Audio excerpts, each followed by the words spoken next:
देखिए, प्रकाशित वाक्य एक तरीके से पॉइंट कर रहा है एंड के पीरियड्स में, यानी कि अंत के दिनों के ऊपर उसका ज्यादा रुझान है। और इसकी वजह से ये हमें बताने की कोशिश कर रहा है, जैसे कि एक माँ को बच्चा पैदा होने से बहुत दर्द होता है। पहले बच्चा पैदा होने से पहले बहुत दर्द होता है। बिल्कुल यही वो बर्थ पेन्स हैं जो बताएगा प्रकाशित वाक्य हमें कि यीशु मसीह के आने के पहले क्या होने वाला है ना। तो ये सिर्फ ये समझिए बर्थ पेन्स हैं, ये शुरुआत है जिससे कि यीशु मसीह का आना निश्चित हो पाएगा। तो इसको थोड़ा सा जानने की कोशिश करते हैं। लूका उसके 21 में देखिए क्या लिखा हुआ है। लूका 21:11 यहाँ पे लिखा हुआ है, और बड़े बड़े भूडोल होंगे। यानी कि प्रकाशित वाक्य हमें पहले से इन्फॉर्म कर रहा है कि अगर भूडोल आए तो क्या ना, ये क्या हुआ, ये तो हमने कभी देखा नहीं, ऐसा नहीं हो सकता है, क्योंकि हमें बाइबल पहले से प्रूव कर रही है कि बड़े बड़े, छोटे मोटे नहीं, बड़े भूडोल होंगे, और जगह जगह अकाल और मरियां पड़ेंगी, और आकाश में भयंकर बातें और बड़े बड़े चिन्ह प्रकट होंगे। मतलब कभी सुनामी आ जाएगी, कभी पैनिक अराउंड द वर्ल्ड होगा, कभी कोरोना वायरस आ जाएगा, कभी डेंगू आ जाएगा, कभी ब्लैक फंगस आ जाएगा, ऐसे कर करके बहुत सी मरी फैलेगी, है ना। जगह जगह अकाल पड़ेंगे, कहीं खूब पानी बरसेगा और बाढ़ आ जाएगी। ये सारी चिन्ह जो बातें हैं, बड़े बड़े चिन्ह प्रकट होंगे आने वाले समय में। तो ये बर्थ पेन्स है, यानी कि जच्चा किसी पीड़ाएं हैं जो यीशु मसीह के आने से पहले की हमें समझ में आती हैं। तो इसका मतलब ये है कि हम क्या प्रकाशित वाक्य के समय में हैं? हो सकता है हम अभी प्रकाशित वाक्य के समय में ना भी हो सकता है। लेकिन परमेश्वर हमें चाहता है कि हम उन बातों को जो भविष्य में आने वाली हैं पहले से जान लें। तभी उसने हमें ये दे दिया। क्या आपको बताया था, आप एग्जाम देने जा रहे हो, अगर मान लो एग्जाम जो आ रहा है, एग्जाम में उसकी आंसर शीट कहीं गिरी पड़ी आपको मिल जाए, तो आपकी तो बल्ले बल्ले, आप तो फिर पूरे एग्जाम में टॉप कर जाओगे। बिल्कुल ऐसी परमेश्वर ने जो एग्जाम रखा है सामने, उसकी आंसर शीट प्रकाशित वाक्य के रूप में हमें पहले से दे दी है कि पढ़ लो और समझ लो, इससे तुम्हें फायदा ही मिलेगा, तुम बचे रहोगे, तुम जानोगे, तुम्हें एकदम से ये नहीं समझ में आएगा ये हुआ क्या, सब कुछ तुम्हें पहले से पता होगा। तो पहला अध्याय पढ़ते हैं, प्रकाशित वाक्य पहला अध्याय, यहां से पढ़ना शुरू करते हैं। पहला पद, पहला पढ़ते हैं बाब उसका। प्रकाशित वाक्य में लिखा हुआ है, पहले अध्याय के पहले बाब में, आयत में, यीशु मसीह का प्रकाशित वाक्य जो उसे परमेश्वर ने इसलिए दिया कि अपने दासों को वो बातें जिनका शीघ्र होना अवश्य है दिखाए। और उसने, देखिए यहाँ पे जो एक शब्द आया है शीघ्र होना, इस पे मैं आपका ध्यान ले जाना चाहता हूँ। बाप कहोगे इसमें तो शीघ्र लिखा है, तो यूहन्ना के बाद ये घट जाना चाहिए था, है ना। तो देखिए ट्रांसलेशन का बहुत फर्क है, हिंदी में ही ऐसा लिखा हुआ है, लेकिन अगर ग्रीक भाषा में जिसमें ओरिजिनली लिखी गई है नया नियम, अगर उसमें पढ़ेंगे तो एन तेचाई का मतलब होता है क्विकली और सडनली, क्विकली और सडनली, यानी कि बहुत जल्दी आए, अचानक से। एन तुचाए ये ग्रीक शब्द है जो शीघ्र की जगह होना चाहिए। तो इसका क्या मतलब है कि नेसेसरी नहीं है कि वो चीजें बहुत अभी हो जाएं, घट जाएं, लेकिन इनका तय है कि आने वाले समय में घटेंगी, और जब ये घटेंगी तो एकदम से हो जाएंगी, बहुत जल्दी होंगी और अचानक से हो जाएंगी। तो इसलिए इस बात के लिए तैयार रहे कि जब यीशु मसीह का आना होगा तो जो कुछ लिखा है वो बहुत तेजी से घट जाएगा, बहुत तेजी से, एकदम से हो जाएगा सब कुछ। तो इसका ये मतलब है, यहां पे लिखा हुआ है जो जिनका शीघ्र होना अवश्य है दिखाए उसने अपने स्वर्गदूत को भेजकर उसके द्वारा अपने दास यूहन्ना को बता दिया। तो यहां पर फरिश्तों का भी बड़ा रोल अदा किया गया है प्रकाशित वाक्य के अंदर। अगर आप देखेंगे तो फरिश्तों का भी एक बड़ा रोल है। 76 बार बाइबल में फरिश्ता शब्द आया है, यानी कि स्वर्गदूत शब्द आया है 76 बार, 76 बार बाइबल में आया है।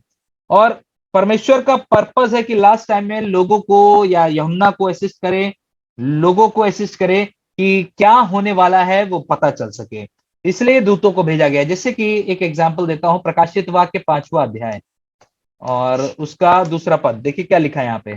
फिर मैंने एक बलवंत स्वर्गदूत को देखा जो ऊंचे शब्द से यह प्रचार करता था कि इस पुस्तक को खोलने और उसकी मुहर तोड़ने के योग्य कौन है। एक बलवंत स्वर्गदूत जो ऊंचे शब्द से प्रचार करता था। ऐसे ही एक और वाक्य है प्रकाशित वाक्य 7वां 2, वहां पे लिखा हुआ है, फिर मैंने एक और स्वर्गदूत को जीवते परमेश्वर की मुहर लिए हुए पूरब से ऊपर की ओर आते देखा। उसने उन चारों स्वर्गदूतों से जिन्हें पृथ्वी और समुद्र की हानि करने का अधिकार दिया गया था, ऊंचे शब्द से पुकार कर कहा। यहाँ पे स्वर्गदूत आपको हर समय दिखाई देते रहेंगे। 76 बार बाइबल के अंदर स्वर्गदूत शब्द आया है, नोट कर सकते हैं जनरल इंफॉर्मेशन के लिए आपकी। अब वापस आते हैं दूसरे पद में, प्रकाशित वाक्य पहला अध्याय उसका दूसरा पद। यहाँ पे लिखा है, जिसने परमेश्वर के वचन, यूहन्ना के लिए लिखा है, और यीशु मसीह की गवाही अर्थात जो कुछ उसने देखा था उसी की गवाही दी। यूहन्ना ने जो कुछ देखा था, जिंदा रहते देखा यीशु मसीह के जाने के बाद, और प्रकाशित वाक्य में जो कुछ देखा उसकी गवाही दे रहा है। यहाँ पे परमेश्वर का वचन और मसीह की गवाही, ये दोनों चीजें दे रहा है। फिर यहाँ पे देखिए, समझने की कोशिश करिएगा कि जो यूहन्ना है वो क्लस्टर्स ऑफ विजन देख रहा है, यानी कि एक के बाद एक बूम बूम बूम बूम और दर्शन आते जा रहे हैं। मैंने आपको कल बताया था कि यूहन्ना एक ऐसे स्पिरिचुअल रूम में बैठा है जिसमें वो बीच में है, और उसकी 4 दीवारी या कह लीजिए गोल दीवारों के बीच में कहीं इधर से कहीं इधर से कहीं उधर से सामने उसको विजन्स दिखाई दे रहे हैं। वो देख रहा है एक दर्शन, तभी कहता है मैंने एक आवाज सुनी, तो फिर पीछे मुड़ के कहीं देखता होगा कहां से आवाज आई, अब फिर उसका विजन लिखना शुरू कर देता है। तो इसका मतलब है कि उसने विजन्स लिखे हैं वो क्रोनोलॉजिकल नहीं, यानी कि एक सीक्वेंस में नहीं है। क्रोनोलॉजिकल का मतलब होता है एक सीक्वेंस में नहीं है, कभी कुछ आता है कभी कुछ आता है, क्योंकि उसे हर तरफ से बूम हो रहा है, सामने उसके विजन्स आते जा रहे हैं, वो बस लिखता चला जा रहा है। जो उसको समझ में आ रहा है उस समय, जो दिखाई दे रहा है भविष्य की चीजें, वो लिखता चला जा रहा है। तो बाइबल में जो प्रकाशित वाक्य है उसमें 36 विजन देखे हैं, 36 दर्शन देखे यूहन्ना ने।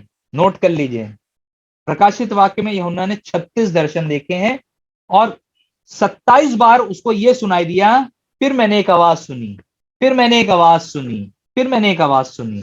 ऐसे करके 27 बार उसे आवाजें आई। अब आप सोचिए, आप देख रहे हो कुछ, तभी एक आवाज पीछे से आती, तो वो पीछे पलट के लिखना शुरू कर देता है, फिर जैसे ही वो लिख रहा होता है दाएं से आवाज आ रही है।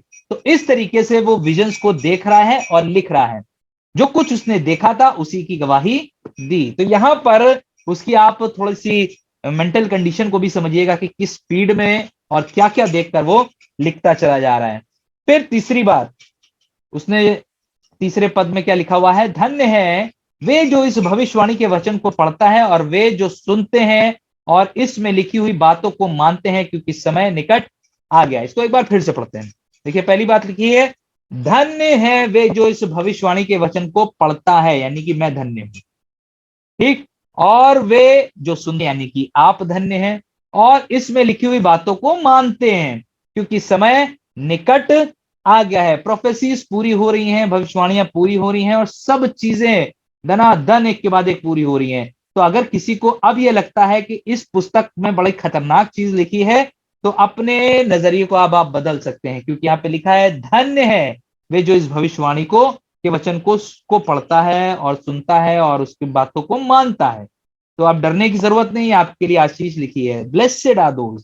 तो ये 7 तरह की ब्लेसिंग्स प्रकाशित वाक्य के अंदर लिखी हुई है, आपके लिए आशीष की बात लिखी हुई है, जो मैं आपके बीच में जल्दी जल्दी रखूंगा। जैसे कि प्रकाशित वाक्य पहला 3 है ना, प्रकाशित वाक्य पहला 3, उसमें लिखा है, धन्य है वे जो इस भविष्यवाणी के वचन को पढ़ता है और वे जो सुनते हैं इसमें लिखी हुई बातों को मानते हैं, क्योंकि समय निकट आ गया। उसके बाद फिर नोट करते जाइएगा ताकि आप मिस ना करें ये धन्य वचनों को जो लिखे हुए हैं ना। आपको याद होगा, एक पहाड़ी उपदेश दिया था यीशु मसीह ने, धन्य है वे जो मन के दीन है, धन्य है वे जो फलाने हैं, धन्य है वे जो फलाने हैं। ऐसे ही यहाँ पे यूहन्ना ने भी कुछ चीजों को, जिसको उस समय वहां पे जो पहाड़ी उपदेश दिया उसे बियाटिट्यूड्स कहा जाता है, यहाँ पे भी 7 बियाटिट्यूड्स की ब्लेसिंग्स हैं जो प्रकाशित वाक्य में लिखी हुई है। तो अभी मैंने पहली पढ़ी, अब मैं दूसरी पढ़ता हूँ, 14-13, प्रकाशित वाक्य 14-13। देखिए क्या लिखा है यहाँ पे, क्या लिखा है, और मैंने स्वर्ग से ये शब्द सुना कि लिख, जो मुर्दे प्रभु में मरते हैं वे अब से धन्य हैं, जो प्रभु में मरते हैं अब से धन्य है। आत्मा कहता है हाँ, क्योंकि वे अपने परिश्रमों से आराम पाएंगे और उनके कार्य उनके साथ हो लेते हैं। ये दूसरा वाला है। तीसरा वाला 16-15, प्रकाशित वाक्य 16-15, नोट करते जाइए, आज थोड़ा लिखने वाला ज्यादा है। प्रकाशित वाक्य 16-15, ये आशीष के वचन हैं जो प्रकाशित वाक्य में लिखे हैं। जिसको डर लगता है उसको पढ़वा दीजिएगा कि लिखो, इतनी चीजें लिखने की कोई जरूरत नहीं। देख मैं चोर की नाई आता हूं, धन्य है वे जो जागता रहता है और अपने वस्त्र की चौकसी करता है कि नंगा ना फिरे और लोग उसका नंगापन ना देखें। कहने का मतलब है जब न्याय होगा तो नंगापन दिखाई देगा और लोग उसका नंगापन ना देखें, इसलिए वस्त्र को पहनना बहुत जरूरी है। वो भोज के वस्त्र जो राजा ने ठहराए थे वो पहनना बहुत जरूरी है। आगे बढ़ते हैं। 19:9 क्या लिखा है? और उसने मुझसे कहा, ये लिख कि धन्य है वे, फिर वही शब्द आया, जो मेमने के ब्याह के भोज में बुलाए गए हैं। फिर उसने मुझसे कहा, ये वचन परमेश्वर के सत्य वचन है, धन्य है वे जो मेमने के भोज में बुलाए गए। आप बहुत मुबारक लोग हैं जिन्हें परमेश्वर ने अपने भोज में बुलाया है। 20:6 यूहन्ना 20 प्रकाशित वाक्य 20:6, धन्य और पवित्र हैं वे जो इससे पहले पुनरुत्थान के भागी हैं। ऐसों पर दूसरी मृत्यु का कुछ भी अधिकार नहीं, पर वे परमेश्वर और मसीह के याजक होंगे और उसके साथ 1000 वर्ष तक राज्य करेंगे। कितनी खूबसूरत बात लिखी है कि वो याजक बनेंगे, उनको अधिकार मिलेगा, मसीह के साथ 1000 वर्ष तक राज्य करेंगे।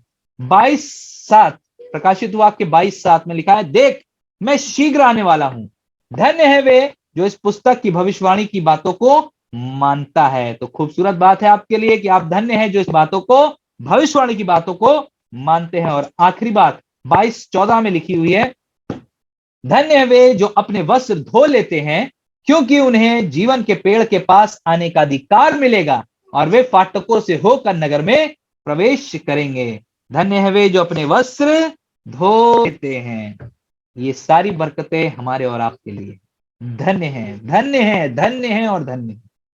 प्रकाशित वाक्य शुरू होती है धन्य से और खत्म भी होती है धन्य से। ब्लेसिंग से शुरू होती है और ब्लेसिंग पे खत्म होती है। तो कोई अब ये कहे कि मुझे प्रकाशित वाक्य से भय है, तो आप उसे ये खुशी का पैगाम दे सकते हैं। इसमें डरने की जरूरत नहीं, आपके लिए बरकतें इसमें रखी हैं, इससे घबराने की जरूरत नहीं है। आते हैं वापस चौथे पद में, प्रकाशित वाक्य 1:4। यहां पे लिखा है, यूहन्ना की ओर से आसिया 7 कलीसियाओं के नाम उसकी ओर से जो है, जो था और जो आने वाला है, और उन 7 आत्माओं की ओर से जो उसके सिंहासन के सामने हैं। अब ये वाला जो क्वेश्चन आता है ना, इसको लोग कई बार पूछते हैं, ये 7 आत्माएं कौन है? 12 सिंहासन तो चेलों के हो गए, तो ये 7 आत्माएं कौन है? ये 12 चेले तो होंगे नहीं, 7 चेले तो होंगे नहीं इसी के जो वहां पे न्याय करेंगे। तो ये 7 आत्माएं सिंहासन के सामने क्या है? देखिए, 3 तरीके की जो स्टडीज है वो स्कॉलर्स पढ़ते हैं, और उसमें से जो आखिरी वाली है वो हम लोग पढ़ेंगे। पहली वाली स्टडी ये है, 7 जो आत्माएं हैं जो परमेश्वर के सिंहासन के सामने में, तो परमेश्वर का नंबर है 7, परफेक्शन नंबर है, परफेक्ट नंबर है परमेश्वर का। इसलिए पवित्र आत्मा के यानी कि कह सकते हैं आप एट्रीब्यूट्स को या उसकी खूबियों को 7 में तौला गया है, 7 में नापा गया है। और अगर आपको याद होगा, हम लोग ने जब मूसा का तंबू पढ़ रहे थे, मूसा का तंबू, तो उसमें हम लोग ने दीवट, जहां पे 7 दीवटें पढ़ी थी, तो हम लोग ने वहां जो लैम्प स्टैंड पढ़ा था उसमें जो 7 पॉइंट लिखे हुए थे, जो यशाया की पुस्तक से निकाले थे हम लोग ने, वो वहां पर दिखाई देते हैं। यशाया की पुस्तक 11वां अध्याय उसका 2 पद, वहां पे ये 7 वर्च्यूज जो पवित्र आत्मा के विषय में है वो लिखे दिखाई देते हैं। और साथ ही साथ ये पहली बात, 7 परमेश्वर का परफेक्ट नंबर है, इसलिए वहां पे 7 आत्माएं हैं। 7 जो वो साबियां हैं पवित्र आत्मा की क्वालिटीज हैं जो दिखाई देती हैं यशाया 11:2 में। निकाल के पढ़ना चाहें तो पढ़ लें एक बार, मैंने निकाल के रखा है। 11:2 में लिखा है, पवित्र आत्मा की खूबियां सुनिएगा। पहला, यहोवा की आत्मा बुद्धि, पहली समझ की आत्मा, युक्ति और पराक्रम की आत्मा, और ज्ञान और यहोवा के भय का आत्मा उस पर ठहरी रहेगी। ये 7 बातें हैं। परमेश्वर की का आत्मा बुद्धि, समझ, युक्ति, पराक्रम, ज्ञान, यहोवा के भय का आत्मा उस पर ठहरा रहेगा। यहोवा का आत्मा ये इंक्लूडेड है 7 में, ठीक है, परमेश्वर की स्पिरिट, परमेश्वर का आत्मा।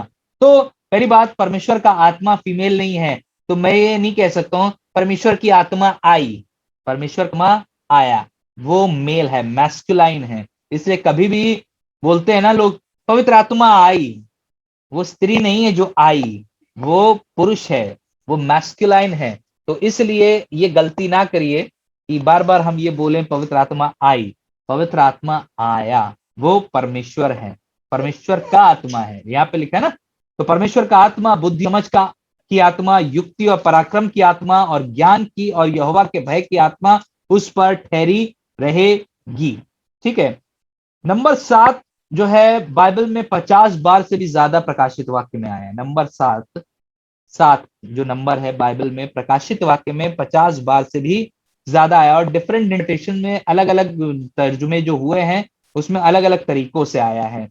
तो ये सिर्फ एक न्यूमरोलॉजी है, इसलिए मैं ज्यादा इसमें आपको परेशान फंसाना नहीं चाहता हूं, हम लोग आगे बढ़ेंगे, है ना। तो अब 5वें पद पे आते हैं।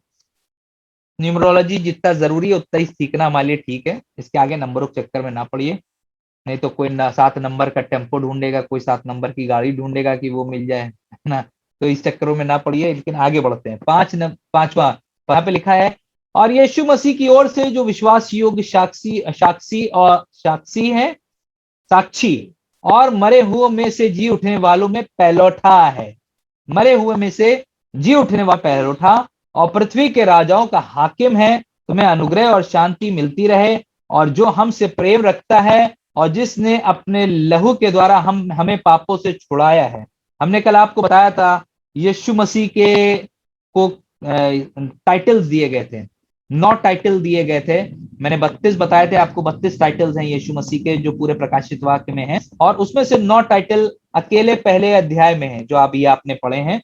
पूरे 11 तक हम लोगों ने पढ़ा, तो उसमें हम लोग को दिखाई दिए ये टाइटल्स हैं। तो ये जो यहाँ पर ये शब्द आया है, मरे हुओं में से जी उठने वालों में पहलौठा, तो ये बताइए क्या यीशु मसीह वाकई में पहलौठा था, या यीशु मसीह से पहले कोई मुर्दा जिंदा हो चुका था? जल्दी बताइए, कोई बताएगा? यीशु मसीह से पहले कोई मुर्दा जिंदा हुआ, तो यीशु मसीह कैसे मरे हुए में से पहला उठा है? नहीं, चलिए मैं बताता हूं। यीशु मसीह मरे हुए में से पहला उठा इसलिए है कि लाजर को यीशु मसीह ने जिंदा किया, लेकिन लाजर कुछ दिन जिंदा रहने के बाद फिर मर गया। चेलों ने भी कुछ को जिंदा किया, लेकिन वो भी थोड़े दिनों बाद मर गए और सो रहे हैं। क्यों सो रहे हैं? क्योंकि यीशु मसीह उन सब में पहला उठा है जो अब मरने का नहीं। लाजर जब उठेगा और उसका न्याय होगा तो उस हिसाब से उसका भी सब कुछ होगा, लेकिन अभी यहां पर जो बाइबल बता रही है वो बिल्कुल अक्षरता सही है कि यीशु मसीह मरे हुओं में सबसे पहले होने वाला है।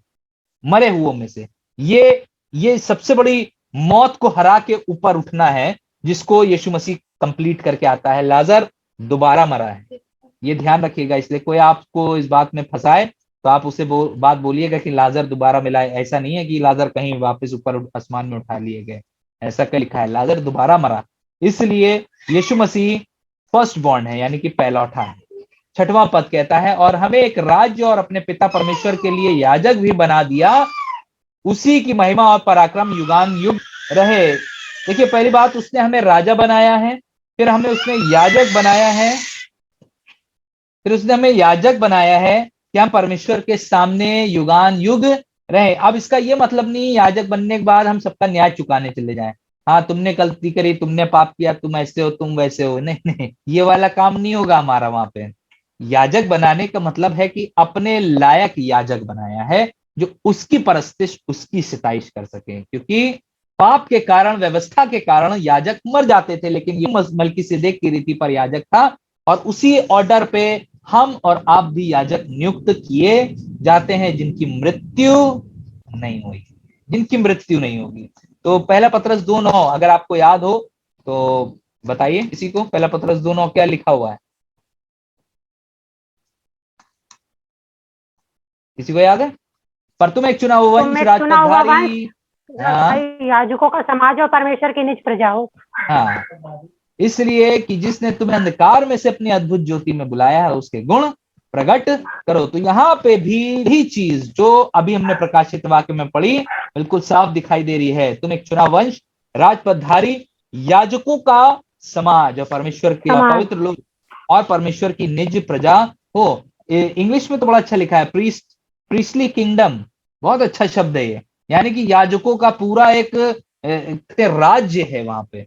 तो ये बहुत खूबसूरत बात है जो परमेश्वर के वचन से हम लोग क्रॉस जब चेक करते हैं तो हमें समझ में आता है कि परमेश्वर कहीं से भी मिसमैच नहीं करता है। वो हर जगह अपने वचन को सिद्ध का प्रूफ करता है और एक सा प्रूफ करता है। सातवां पढ़ते हैं आगे, प्रकाशित वाक्य 1:7। देखो वो बादलों के साथ आने वाला है और हर एक आंख उसे देखेगी, वरन जिन्होंने उसे भेदा था वे भी उसे देखेंगे और पृथ्वी के सारे कुल उसके कारण छाती पीटेंगे। हाँ, देखिए ये वाला जो स्टेटमेंट है ये थोड़ा सा अलग टाइप का है। पहली बात लिखा है, देखो वो बादलों के साथ, बादलों के साथ, बादलों के साथ, गौर करिएगा, और हर एक आंख उसे देखेगी, वरन जिन्होंने उसे भेदा था वे भी उसे देखेंगे और पृथ्वी के सारे कुल उसके कारण छाती पीटेंगे। एक फोटो आपको दिखा दूं, कल जो हम लोग ने टाइमलाइन देखी थी वही वाली फोटो में एक चीज को मस्त मार्क मैंने किया है। किले से जो है यीशु द्वारा कलीसिया का स्वर्ग से पे उठाया जाना, रैप्चर जिसे कहा जाता है, और उसको मैंने नीला कर दिया है। ये नीला एक बादल दिखा रहा है ना। तो इस बादल का हम लोग थोड़ा सा मतलब समझने की कोशिश करेंगे। पहली बात, ये बादल क्या दर्शा रहा है? उसने कहा ना, अभी हम लोग ने स्टेटमेंट पढ़ा, क्या पढ़ा था? यहां लिखा है वह बादलों के साथ आने वाला है, बादलों के साथ। इसको नोट करके रखिएगा, बादलों के साथ, 7 नंबर में बादलों के साथ। अब निकालते हैं इब्रानियों 12:1। गजब का मिलाना है यहां से, हिब्रूज 12:1 सुनिए, लिखा है इस कारण जब गवाहों का ऐसा बड़ा बादल हमको घेरे हुए है। आहा, ये वही गवाह होंगे जो यीशु मसीह के साथ आएंगे। तो आओ हम हर एक रोकने वाली वस्तु और उलझाने वाले पाप को दूर करके वह दौड़ जिसमें हमें मिलना है धीरे से दौड़े। इस कारण जबकि गवाहों का ऐसा बड़ा बादल हमको घेरे हुए है। क्लाउड यानी कि बादल का मतलब सिंबॉलिक बादल है, एक चिन्ह के रूप में बादल है, लेकिन लिटरल मीनिंग में वो गवाह है जो यीशु मसीह के साथ होंगे। मत्ती 26:64 निकालते हैं, जल्दी जल्दी ले जाएंगे।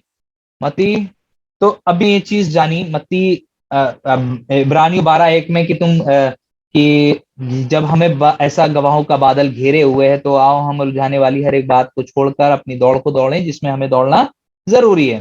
तो मत्ती उसका 26 और 64, इसको पढ़िए, आपको मजा आ जाएगी। मत्ती 24:64 लिखा है, यीशु ने उससे कहा, तूने आप ही कह दिया, वर मैं तो तुमसे यह भी कहता हूं कि अब से तुम मनुष्य के पुत्र को सर्वशक्तिमान की दाहिनी ओर बैठे और आकाश के बादल आते देखोगे। दो तरीके की बात हो रही है, अभी वाला गवाहों का बादल, दूसरा एक जो सिंबॉलिक बादल है जो हमें बादल आसमान में दिखाई देता है। इन दोनों बादलों का जिक्र हो रहा है। तो कहने का मतलब है in the clouds and with the clouds, यानी बादलों में आता हुआ दिखाई देगा और बादलों के साथ यानी कि गवाहों के साथ आता दिखाई देगा। यहां पे दो मीनिंग है इस चीज को समझने के लिए, इसलिए कंफ्यूज ना होइएगा। बादल में और बादल के साथ, बादल के साथ मतलब गवाहों के बादल के साथ, बादल में वो सिंपल वाला जो बादल है जिसको हम और आप देखते हैं उस बादल में। पहला थिस्सलुनीकियों उसका 3:13 देखिए क्या लिखा है। पहला थिस्सलुनीकियों 3:13 यहां लिखा हुआ है, ताकि वो तुम्हारे मनों को ऐसा स्थिर करे कि जब हमारा प्रभु यीशु मसीह अपने सब पवित्र लोगों के साथ आए, सुनिएगा, गवाहों का बादल बिल्कुल पक्की बात है, यीशु मसीह के साथ आएगा, पवित्र लोगों के साथ आए तो वो हमारे परमेश्वर और पिता के सामने पवित्र और निर्दोष ठहरे, पवित्रता के साथ निर्दोष ठहरे। ये जो स्टेटमेंट है, ताकि वो तुम्हारे मनों को ऐसा स्थिर करे कि जब हमारा प्रभु यीशु मसीह सब पवित्र लोगों के साथ आए। ये वाली बात भी इस बात को प्रूव कर रही है कि यीशु मसीह बादलों के साथ आएगा, यानी कि गवाहों के साथ आएगा, पवित्र लोगों के साथ आएगा। मैंने रात में स्वप्न में देखा कि देखो मनुष्य के संतान सा कोई आकाश के बादलों समेत आ रहा है, बादलों, आकाश के बादलों समेत आ रहा है। वह उस अति प्राचीन के पास पहुंचा और उसको उसके समीप ले आए। तब उसको ऐसी प्रभुता, महिमा, राज दिया गया कि देश देश और जाति जाति के लोग, भिन्न भिन्न भाषा बोलने वाले सब उसके अधीन हो। उसकी प्रभुता सदा तक अटल और उसका राज अविनाशी ठहरा है। यहां पे लिखा है बादलों के साथ, उर्दू यानी कि इंग्लिश ट्रांसलेशन में लिखा है with the clouds, with the clouds, गवाहों के साथ आता हुआ दिखाई दिया। प्रकाशित वाक्य एक साथ, प्रकाशित वाक्य एक साथ, देखिए यहाँ पे क्या लिखा है, देखो वो बादलों के साथ आने वाला है और हर एक आंख उसे देखेगी, वरन जिन्होंने उसे भेदा था वे भी उसे देखेंगे और पृथ्वी के सारे कुल उसके कारण छाती पीटेंगे। हाँ आमीन, हाँ आमीन। आमीन का मतलब पता क्या होता है?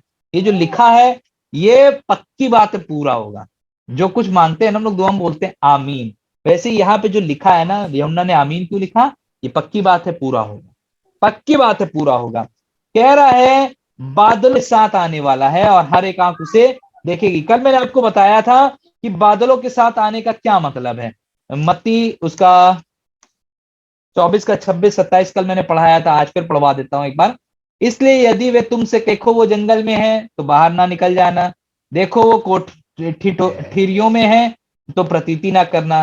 27वां पद कह रहा है क्योंकि जैसे बिजली पूर्व से निकलकर पश्चिम तक चमकती है वैसे ही मनुष्य के पुत्र का आना भी होगा।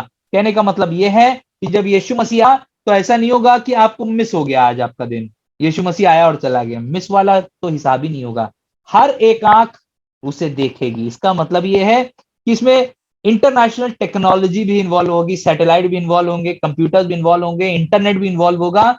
यीशु मसीह आएगा उस जगह जिसका उसने जिक्र किया है, जैतून पर्वत पर, लेकिन पूरी दुनिया उस चीज को देखेगी जो वहां पे हो रहा हो। अब आप चाहे स्मार्टफोन के जरिए देखें चाहे कंप्यूटर के जरिए देखें, लेकिन आप तक ये इंफॉर्मेशन पहुंचेगी, हर एक आंख उसे देखेगी। अब आंख का देखना कैसे भी हो सकता है, मुझे नहीं मालूम कैसे होगा, लेकिन परमेश्वर के अपने तरीके हैं, वो कुछ भी करेगा। और मेरे हिसाब से टेक्नोलॉजी जरूर से इन्वॉल्व होगी उस दिन को खाने के लिए हर एक शख्स को, कि वहां इजराइल में परमेश्वर जैतून पर्वत पर उतर आया है, जैसे गया था वैसे ही बादलों समेत वापस उतर आया और हर एक आंख उसे देखने वाली हो सकेगी। Even those who have pierce him, जितनों ने उसे मारा भी है ना, जितनों ने उसे मारा है वो भी उसे देखेंगे, जितनों ने उसे मारा है। अभी हम लोग ने पढ़ा था 12 उसका 10 से 12, पढ़िए यहाँ पे देखिए क्या लिखा है। और मैं दाऊद के घराने और यरूशलेम के निवासियों पर अपना अनुग्रह करने वाली और प्रार्थना सिखाने वाली आत्मा उंडेलूंगा, तब वे मुझे ताकेंगे, अर्थात जिसे उन्होंने बेधा है। इजराइल अभी भी मानने को तैयार नहीं है कि ये यीशु मसीह है। तब वे मुझे ताकेंगे, देखेंगे, अरे ये तो वही है, ये वही है जिसको हम लोग ने मारा था और ये फिर आसमान में चढ़ गया था। बात सत्य थी, गलती हो गई हम लोग से, और उसके लिए ऐसा रोएंगे जैसा इकलौते पुत्र के लिए रोते पीटते हैं। हाय, हमने उस समय परमेश्वर के पुत्र को मार समझा नहीं, हमने मार दिया, हमने उसकी बातों को नहीं सुना, और ऐसा भारी शोक करेंगे जैसा पैलौठे के लिए करते हैं। उस समय यरूशलेम में इतना रोना पीटना होगा जैसा मिगदोन की तराई में हद्रिमोन में हुआ था, यानी कि आर्मगेडन की लड़ाई वहां पर हुई थी और उसमें ऐसा हुआ था। सारे देश में विलाप होगा, इजराइल के सारे देश में विलाप होगा। हर एक परिवार में अलग अलग, दाऊद के घराने का परिवार अलग और उनकी स्त्रियां अलग, नातान के घराने का परिवार अलग और उनकी स्त्रियां अलग अलग विलाप करेंगी, रोएंगे, सिर्फ सिर्फ रोएंगे। अभी तो नहीं समझ में आ रहा, बार बार बोला जा रहा है कि यीशु मसीह ही रास्ता है, इजरायली अभी भी सुनने को नहीं तैयार है। उन्हें मालूम है सिर्फ यहोवा परमेश्वर है और वो अपना राजा भेजेगा, वो अपना राजा भेजेगा, वो मसीहा का अभी भी इंतजार कर रहे हैं। और यहां बिल्कुल साफ है, तब वे मुझे ताकेंगे, अर्थात जिसे उन्होंने बेधा है। बेधा कहां? पसली में भाला बेधा था, उसे देख कर रोएंगे, रोएंगे और पीटेंगे कि हाय हमने क्या कर दिया। बाइबल अक्षरता एकदम सही जकरिया ने बयान कर दिया है और प्रकाशित वाक्य में हमने पढ़ भी लिया है। देखिए फिर से एक बार पढ़ दे रहा हूं, देखो वो बादलों के साथ आने वाला है, हर एक आंख उसे देखेगी, वरन जिन्होंने उसे बेधा था वे भी उसे देखेंगे और पृथ्वी के सारे कुल उसके कारण छाती पीटेंगे। हाँ आमीन, जकरिया में वो पूरा हो रहा है। प्रभु परमेश्वर वो है जो था और आने वाला है वो सर्वशक्तिमान है, ये उसके टाइटल्स हैं जो उसे दिए गए हैं, और लिखा है वही अल्फा और ओमेगा है। नए नियम में अल्फा ओमेगा शब्द 10 बार आया है और प्रकाशित वाक्य में 9 बार आया है। अल्फा ओमेगा शब्द नए नियम में 10 बार आया है और प्रकाशित वाक्य में अकेले 9 बार आया है। नोट कर लीजिएगा, ये इंफॉर्मेशन वाली चीजें हैं। फिर 9वां पद, मैं यूहन्ना जो तुम्हारा भाई और यीशु के क्लेश में और राज्य और धीरज में तुम्हारा सहभागी हूं। यीशु के क्लेश में यानी कि यीशु के कारण उसे सताया गया है, इसलिए वो पतमोस आइलैंड पे है या पतमोस टापू पर है। परमेश्वर के वचन और यीशु की गवाही के कारण पतमोस नाम टापू में था, वहां पे उसे सताया गया। तो यहां पर एक बड़े क्लेश का जिक्र वो कर रहा है। क्लेश, बड़ा क्लेश आने वाले समय में, यानी कि इंग्लिश के अगर आप बाइबल पढ़ें तो उसमें ट्रिबुलेशन जो है बड़े टी से, इसका मतलब बड़ा क्लेश, और छोटा ट्रिबुलेशन मतलब छोटी मोटी परेशानियां जो होती हैं, यानी कि परेशानियां ट्रिबुलेशंस को कहा जाता है। तो छोटा टी का मतलब छोटी मोटी परेशानी और कैपिटल टी का मतलब होता है बड़ी परेशानियां। इंग्लिश के वर्जन में ऐसे ट्रिबुलेशंस को डिफाइन किया जाता है या दुख तकलीफों को डिफाइन किया जाता है। तो यहां पे वो बता रहा, मैं उन सब परेशानियों में तुम्हारा सहभागी हूं। यीशु मसीह की गवाही के कारण मैं पतमोस टापू पर आ गया हूं। 10वां पद, क्योंकि मैं प्रभु के दिन आत्मा में आ गया। अरे ये वाली चीज बड़ी अच्छी लगती मुझे समझाना, आप लोग को बहुत मजा आएगा, सुनिएगा। मैं प्रभु के दिन आत्मा में आ गया। प्रभु का दिन कौन सा होता है, कोई बताएगा? जल्दी से माइक खोल के बताए, प्रभु का दिन कौन सा होता है? और जो बताए वो उसका रीजन भी बताए मुझे, प्रभु का दिन कौन सा होता है? कोई भी खोल के माइक बताए। अरे गलत होगा, बताइए तो। प्रभु का दिन कौन सा है? क्रिसमस है, ईस्टर है, गुड फ्राइडे, क्या है? भैया क्या प्रभु का हर दिन प्रभु का एक है। क्या दिन है? प्रभु के हेलो, दिन में प्रभु के दिन आत्मा में आ गया, यहाँ पे वो स्टेटमेंट दे रहा है। ये प्रभु का दिन कौन सा है? हर दिन, प्रतिदिन। हर दिन है भैया। वो तो आनंद के लिए हर दिन है, लेकिन यहाँ पे वो पर्टिकुलरली एक दिन को डिनोट कर रहा है यूहन्ना। ये वो दिन है जिसको हम न्याय का कहते हैं दिन, संडे। संडे, संडे संडे का दिन। प्रभु का दिन, यानी कि सबत का दिन नहीं बोल रहा हूं। सबत का दिन सैटरडे होता है, और संडे का दिन जिस दिन प्रभु यीशु मसीह मुर्दों में से जी उठा था, वो दिन पूरी दुनिया में संडे में इसीलिए वर्शिप होती है। लोग परेशान है सैटरडे कराने के लिए, लेकिन मैं आपको बता दूं, जो प्रभु का दिन पूरी दुनिया में सेलिब्रेट किया जाता है उसका मेन रीजन संडे है। संडे इसलिए क्योंकि ईस्टर के संडे सुबह यीशु मसीह पुनरुज्जीवित हुआ था। तो इस तरीके से संडे का दिन वहां पे भी था, ये प्रभु के दिन में आ गए। और अपने पीछे तुरही का सा एक बड़ा शब्द ये कहते सुना, तुरही का सा बड़ा शब्द ये कहते सुना। अब बताइए तुरही में शब्द कैसे निकल आएगा? आप समझ रहे हैं? परमेश्वर की आवाज है जो भारी भरकम तुरही जैसी है, जो उसे सुनाई दे रही है। बहुत, इसको स्टेटमेंट को इसीलिए पढ़ना बहुत जरूरी। जब मैंने एक बार पढ़ा भी चकरा गया, ये क्या निकला इसमें से। और अपने पीछे तुरी का सा बड़ा शब्द ये कहते सुना। तुरी शब्द कैसे बोलेगी? तुरी तो एक आवाज निकालती है ना। तुरी की हेवी आवाज जैसा एक शब्द था, जो सुना। ठीक है, क्या सुना वो सुनिएगा। जो कुछ तू देखता है उसे इस पुस्तक में लिख कर सातों कलीसियाओं के पास भेज दे। सातों कलीसियाओं के पास, अर्थात इफसुस और सुमरना और पेरगुम और थ्योथेरा और सरदीस और फिलाडेल्फिया और लोदिकिया, ये 7 कलीसियाएं हैं जिनको तुम्हें ये लिखकर भेज देना है। आपको मालूम है ये कहां भेजा जा रहा है? ये चिट्ठी 7 चर्चेज हैं एशिया माइनर के, जिनको ये चिट्ठी भेजी जा रही है। बहुत ध्यान से समझिएगा, 7 चर्चेज एशिया माइनर के। एशिया माइनर जो आज के समय का टर्की है, टर्की, तुर्की जिसे कहते हैं, इस जगह पे ये 7 कलीसियाएं थी। बहुत ध्यान से समझिएगा, इसलिए कह रहा है ये लिख दे और इनको 7 कलीसियाओं को दे। इस तरीके से परमेश्वर ने अपने दर्शन की बात यूहन्ना के द्वारा लिखवाई। ध्यान रखिएगा कि यूहन्ना एक ऐसे रूम में बैठा है जहां हर स्क्रीन पर उसे पिक्चर बाउंस हो रही है, उसको एक आ रही है, मैंने सुनाई दी, मुझे एक शब्द सुनाई दिया, मैंने एक तुरही जैसा शब्द सुनाई दिया। ऐसे कर करके वो सुनता जा रहा है, देखता जा रहा है और लिखता जा रहा है, लिखता जा रहा है, लिखता जा रहा है। और यही खूब है कि उसके लिखने की वजह से हमें अंत पता चल गया, हमें अंत पता चल गया है। खुदा का शुक्र है कि हम इस अंत के दिनों में ऐसे नहीं छोड़ दिए गए, लेकिन हमें मालूम है कि अंत कैसे आएगा। लोगों को पता ही नहीं अंत कैसे आएगा।